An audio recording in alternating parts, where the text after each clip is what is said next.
Yes hello അച്ചോ hi നമസ്തേ +1 ഹിന്ദിയിലെ complete ചാപ്റ്റേഴ്സിലുള്ള ആ ഒരു ഡിസ്കോഴ്സും ഫോർമാറ്റും ഒക്കെയാണ് നമ്മൾ നോക്കാൻ പോകുന്നത്. എന്തൊക്കെ പഠിച്ചാൽ നല്ലൊരു മാർക്കിലേക്ക് എത്താൻ പറ്റും എന്നൊരു കാര്യത്തിലേക്കാണ്. ഓൾറെഡി നമ്മൾ എല്ലാ ചാപ്റ്റേഴ്സിനും സമ്മറി മനസ്സിലാക്കി കഴിഞ്ഞിട്ടുണ്ട്. നേരെ ഡിസ്കോഴ്സസിലേക്ക് കിടക്കാം. ഏതൊക്കെയാണുള്ളത്? ആദ്യം തന്നെ നമുക്കുള്ളത് ഈ ഒരു പോസ്റ്ററാണ് തയ്യാറാക്കേണ്ടത്. സോ പോസ്റ്റർ തയ്യാറാക്കാൻ നമ്മൾ പലതവണ പഠിച്ചാണ്. പോസ്റ്റർ തയ്യാറാക്കുമ്പോൾ ചെയ്യേണ്ട ഒരു കാര്യമാണ് എന്താണ്? ഹെഡ്ലൈനിൽ തന്നെ നമ്മുടെ GHHS ഏതാണോ സ്കൂൾ, GHHS ഏതെങ്കിലും ഒരു സ്കൂളിൻ്റെ പേര്, കണ്ണൂർന്നോ GHHS ഏതെങ്കിലും ഒരു സ്കൂളിൻ്റെ പേര് നിങ്ങൾക്ക് ആഡ് ചെയ്യാവുന്നതാണ്. സോ അതെന്ത് ചെയ്യണം? അവിടെ മെൻഷൻ ചെയ്തിട്ട് വേണം സ്കൂളിൻ്റെ ആ ഒരു തലക്കെട്ട്. ഓക്കെ, സ്കൂളിൻ്റെ ആ ഒരു തലക്കെട്ട് കൊടുത്തു. എന്നിട്ട് എന്താണ്? ഹിന്ദി ക്ലബിൻ്റെ ഉദ്ഘാടനം. ചോദ്യത്തിൽ ഇങ്ങനെയാണ്, നിങ്ങളുടെ സ്കൂളിലെ ഒരു ഹിന്ദി ക്ലബിൻ്റെ ഉദ്ഘാടനത്തിനെ സംബന്ധിച്ചാണ് പോസ്റ്റർ തയ്യാറാക്കുവാണെങ്കിൽ തലക്കെട്ടിൽ എന്താണ്? ഹിന്ദി ക്ലബ് കാ ജോ ഉദ്ഘാടൻ ഹെ. ആരാണ് ഉദ്ഘാടനം ചെയ്യാൻ വരുന്നത്? അയാളെയാണ് ഉദ്ഘാടകൻ എന്ന് പറയുന്നത്. സോ ഉദ്ഘാടകർ ആരാണ്? ആദരണീയ ജില്ലാധീഷാണ്. ആദരണീയ ജില്ലാധീഷ് എന്ന് പറഞ്ഞാൽ ഡിസ്ട്രിക്ട് കളക്ടറാണ് ഉദ്ഘാടനം ചെയ്യാൻ വരുന്നത്. അടുത്ത ആരാണ്? സ്ഥാൻ. ഇതെന്തായാലും മെൻഷൻ ചെയ്യണം. സ്ഥാനം ഏതാണ്? സ്കൂൾ ഓഡിറ്റോറിയം അല്ലെങ്കിൽ സ്കൂൾ സഭാഗർ, സ്കൂൾ ഓഡിറ്റോറിയം എന്ന് നിങ്ങൾക്ക് മെൻഷൻ ചെയ്യാം. ഓക്കെ, അടുത്ത താരിഖ് ഏത് ഡേറ്റിലാണ്?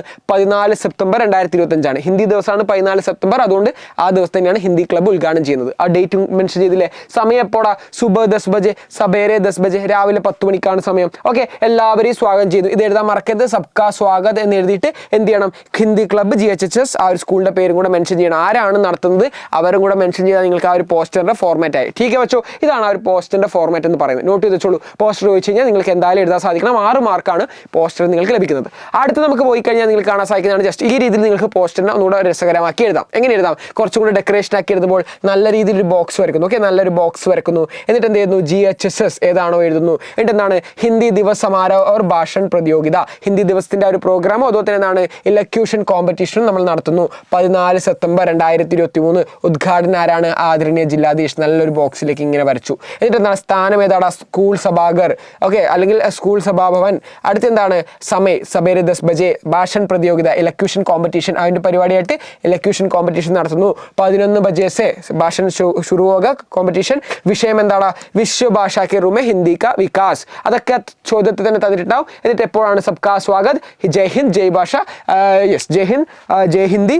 ഹിന്ദി ക്ലബ്ബ് എവിടെയാണ്? GHHS. അതുകൂടെ മെൻഷൻ ചെയ്ത് ഇതാണ് ഒരു പോസ്റ്ററിൻ്റെ സ്ട്രക്ചർ എന്ന് പറയുന്നത്. നോട്ട് ചെയ്ത് വെച്ചോളൂ. ഇത് അതുപോലെ തന്നെ ജസ്റ്റ് ചെറിയ ചെറിയ മാറ്റങ്ങളെ ഉണ്ടാകത്തുള്ളൂ. ഇതിൻ്റെ ആ ഒരു സ്ട്രക്ചർ മനസ്സിലാക്കണം. കാരണം സ്കൂൾ ശരിയാണ്, ക്വസ്റ്റ്യൻ അനുസരിച്ച് ഇത് മാറ്റുക, ഡേറ്റ് മാറ്റുക, സ്ഥാൻ, സബേരെ, ഭാഷൻ, അങ്ങനത്തെ കാര്യങ്ങളൊക്കെ ഏകദേശം ഉദ്ഘാടനം ഇതൊക്കെ സെയിം ആണ്. ഉദ്ഘാടനം അതന്നെ എഴുതിയാൽ മതി.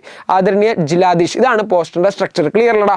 6 മാർക്ക് നിങ്ങൾക്ക് ഈ ഒരു പോസ്റ്റർ പഠിക്കുന്നതിലൂടെ വാങ്ങാൻ സാധിക്കുന്നുണ്ട്. ഓക്കെ, അടുത്തതാണ് പ്രിയമിത്ര. ലെറ്റർ റൈറ്റിംഗ് ആണ്. സോ ഒരു ലെറ്റർ ചോദിക്കുവാണെങ്കിൽ, ഒരാൾക്ക് ഒരു ലെറ്റർ അയക്കണം, എങ്ങനെയാണെങ്കിൽ ലെറ്ററിൻ്റെ ഒരു ഫോർമാറ്റ് എന്താടാ? ലെറ്റർ എഴുതുന്ന സമയത്ത് സ്ഥാൻ താരിഖ് നമ്മൾ റൈറ്റ് സൈഡിൽ എഴുതുന്നു. ഏതെങ്കിലും ഒരു സ്ഥാൻ, കണ്ണൂർ എന്ന് എഴുതി. അടുത്ത എന്താണ്? താരിഖ് ഏതാടാ? 13/12/2025. താരിഖും നമ്മൾ എഴുതി. ഓക്കെ, എന്നിട്ട് എന്ത് ചെയ്യുന്നു? തും പ്രിയമിത്രമേ. ഓക്കെ, ആരെങ്കിലും പേരുണ്ടെങ്കിൽ അത് എഴുതുക. തും കേസേ ഹോ, അതുപോലെ എഴുതിക്കോ. ഖുഷ് ഹോന, ഓക്കെ അല്ലേ? ഏക് വിശേഷ ബാത് ബതാനെ കെ ലിയെ പത്ര ലിഖ്താ ഹൂ. ഒരു വിശേഷപ്പെട്ട ഒരു കാര്യം പറയാനാണ് ഈ പത്രം, ലെറ്റർ എഴുതുന്നത് എന്ന് നമ്മൾ മെൻഷൻ ചെയ്തു. എന്നിട്ട് എന്ത് ചെയ്യുന്നു? ജവാബി പത്രിക, എല്ലാ പത്രങ്ങളും എഴുതി. തുംസെ ജറൂർ മിലൂങ്ക, നിന്നെ ഇതാണ് തുമാരെ സാത്ത് മുലാഖാത്ത് ഹോഗെ, നിന്നെ തുംസെ ജറൂർ മിലൂങ്ക, നിന്നെ വീണ്ടും കണ്ടുമുട്ടുന്നൊക്കെ പറ്റുന്നതാണ് എഴുതിയിരുന്നു. ജവാബ് ജോ പ്രതീക്ഷാമേ. ഓക്കെ, റിപ്ലൈ ലെറ്ററിന്റെ പ്രതീക്ഷത്തിൽ. എന്നിട്ട് എന്ത് ചെയ്യുന്നു? ഇവിടെ ഇതിന്റെ അതേ ഇവിടെ എന്ത് ചെയ്യണം? തുമാരാ മിത്ര അയാളുടെ ഒപ്പിടുന്നു. തുമാരാ മിത്ര അയാളുടെ എന്തിരുന്നു?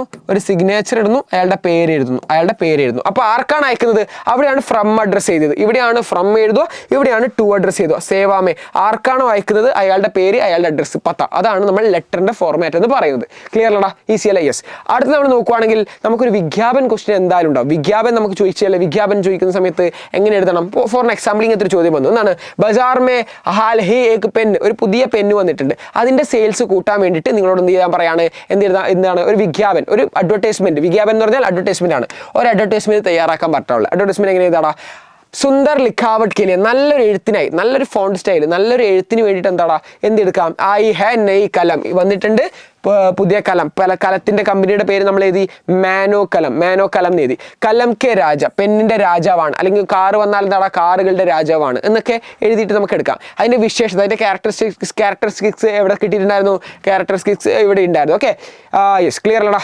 ഓക്കെ, സോ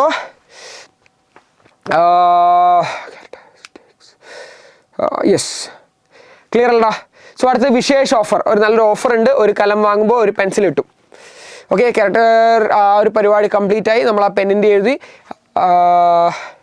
तो आज ही खरीदे, ഇന്ന് തന്നെ പർച്ചേസ് ചെയ്യൂ, ഇന്ന് തന്നെ പർച്ചേസ് ചെയ്യൂ. സോ ഇതാണ് വിജ്ഞാപൻ. അഡ്വർടൈസ്മെന്റ് എഴുതുമ്പോൾ ഉള്ള സ്ട്രക്ചറാണ്. ജസ്റ്റ് നോട്ട് ചെയ്ത് വെച്ചാൽ മതി. ഇതിൻ്റെ ഒരു ഫോട്ടോ പറ്റുമെങ്കിൽ ഒരു ഫോട്ടോ വരച്ചു വെക്കണം. Okay, yes. നിർമ്മാത ആരാണ്? പ്രൊഡക്ഷൻ. പിന്നെ ആരാണ് അതിൻ്റെ ഒരു നിർമ്മാത ആരാണെന്ന് എഴുതണം, അവരുടെ കോൺടാക്ട് നമ്പർ എഴുതണം, ഇമെയിലും കൂടെ മെൻഷൻ ചെയ്യണം. എന്നാലും മാത്രം എന്താണ് അവർക്ക് സെയിലിന് കോൺടാക്ട് ചെയ്യാൻ സാധിക്കും അല്ലേ. അതും കൂടെ മെൻഷൻ ചെയ്യുന്നു, പരിപാടി തീരുന്നു. ഓക്കെ, അടുത്ത് നമുക്ക് വരുന്നതാണ് RTA. ലെറ്റർ ചോദിക്കുവാണെങ്കിൽ എങ്ങനെ എഴുതണം എന്നാണ് പറയുന്നത്. RTA എഴുതി ലെറ്റർ വന്നു കഴിഞ്ഞാൽ അതിൻ്റെ കൂടെ തന്നെ ഞാൻ ഒന്നുകൂടെ മെൻഷൻ ചെയ്യാം, ഈ 8 മാർക്കിൻ്റെ പാരിഭാഷിക് ശബ്ദാവലിയും കൂടെ നിങ്ങൾ എന്ത് ചെയ്യണം, നോട്ട് ചെയ്ത് വെക്കണം. ഓക്കെ, 8 മാർക്കിൻ്റെ പാരിഭാഷിക് ശബ്ദാവലി ഏതൊക്കെയാണെന്ന് ഞാൻ ഓൾറെഡി നമുക്ക് എന്ത് ചെയ്യാം, ലൈവിൽ ഡിസ്കസ് ചെയ്യാവുന്നതാണ്. ആ ഒരു കാര്യം പഠിച്ചു വെച്ച് കഴിഞ്ഞാൽ 8 മാർക്ക് ഈസി ആയിട്ട് വാങ്ങാം. ഈ ഒരു RTA റൈറ്റ് ടു ഇൻഫർമേഷൻ്റെ ജസ്റ്റ് ഈ ഒരു ഫോർമാറ്റ് ചോദിക്കോ. ഞാൻ അടുത്തൊരു ഇനി സെപ്പറേറ്റ് ആയിട്ട് ഒരു 8 മാർക്കിന് എന്തായാലും ചോദിക്കുന്ന ഇതിൻ്റെ ഒരു വീഡിയോ സെപ്പറേറ്റ് ആയിട്ട് ഞാൻ ചെയ്യുന്നതാണ്. ഓക്കെ, ജസ്റ്റ് നിങ്ങൾ നോട്ട് ചെയ്ത് വെച്ചോളൂ. എന്താണ് പ്രേക്ഷകർ, നിങ്ങൾക്ക് എന്തായാലും എജുപോർട്ട് SLC ഈ ഒരു എജുപോർട്ട് +1 ചാനൽ നിങ്ങൾക്ക് കാണാം. വേറൊരു വീഡിയോ ആയിട്ട് ഞാൻ ചെയ്യുന്നുണ്ട്. 16 മാർക്ക് വാങ്ങാൻ പറ്റുന്ന ഒരു വീഡിയോ ആയിട്ട് ചെയ്യുന്നുണ്ട്. പ്രേക്ഷകർ ആരാണോ അയക്കുന്നത്, ആർക്കാണോ അയക്കുന്നത്, ടു അഡ്രസ്സ്, എന്നിട്ട് എന്താണ് ആ ടു അഡ്രസ്സ് എഴുതി മഹോദയ് സർ വിഷയം എഴുതി, എന്നിട്ട് എന്താണ് അതിനെക്കുറിച്ച് കാര്യങ്ങൾ അറിയാൻ വേണ്ടിയിട്ടാണ്. അതിനുശേഷം നമ്മൾ സന്ദർഭ റെഫറൻസ് എഴുതി, അതിനുകൂടെ മാംഗി ഗൈ സൂചന സർക്കാർ ദ്വാരാ ക്യാ ക്യാ കാർവായി കീ ഗൈ ഹേ, ക്യാ ക്യാ കാർവായി കീ ഗൈ ഹേ, ഒരു 3 ക്വസ്റ്റ്യൻ ചോദിക്കുന്നു. എന്നിട്ട് എന്ത് ചെയ്യുന്നു, ഭവതീയ ഓക്കെ റെസ്പെക്ട്ഫുള്ളി ഫെയ്ത്ത്ഫുള്ളി ഒപ്പിടുന്നു, പേരെഴുതുന്നു, ആരാണോ അയക്കുന്നത്. ഇവിടെ സ്ഥാൻ താരിഖ് എഴുതി. ഇതാണ് അതിൻ്റെ ഒരു ഫോർമാറ്റ് എന്ന് പറയുന്നത്. സോ അതിൻ്റെ ഒരു എക്സാമ്പിൾ ഞാൻ ഇവിടെ കൊടുത്തിട്ടുണ്ട്, നിങ്ങൾക്ക് ഇത് റെഫർ ചെയ്യാം. ഇതിൻ്റെ ഒരു വീഡിയോ ഞാൻ സെപ്പറേറ്റ് ചെയ്യുന്നതാണ്. നമ്മൾ ഇപ്പോൾ ഏകദേശം ചോദിക്കുന്നതിൻ്റെ എല്ലാത്തിൻ്റെയും ഫോർമാറ്റ് മനസ്സിലാക്കിയിട്ടുണ്ട്. ജസ്റ്റ് ഇതൊന്ന് പഠിച്ചു വെച്ചേക്ക്, നല്ലൊരു മാർക്ക് എന്തായാലും വാങ്ങാൻ സാധിക്കുന്നതാണ്. കാരണം അത്രക്കും ഒരു എളുപ്പം തന്നെയാണ്. +1 ഹിന്ദി അത്ര ടഫ് അല്ല comparing to the 10th.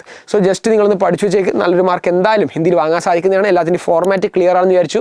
Format ക്ലിയറിൽ എല്ലാത്തിൻ്റെ ഫോർമാറ്റ് നമ്മൾ പഠിച്ചു. ഇനി വരുന്ന വീഡിയോസിലൊക്കെ ഞാൻ ചെയ്യുന്നതാണ്. സോ താങ്ക് യു വെച്ചോ, താങ്ക് യു. റെഡി? സോ മിൽത്തെ ഹേ അഗ്ലി വീഡിയോ മേ. ജയ് ഹിന്ദ്, താങ്ക് യു.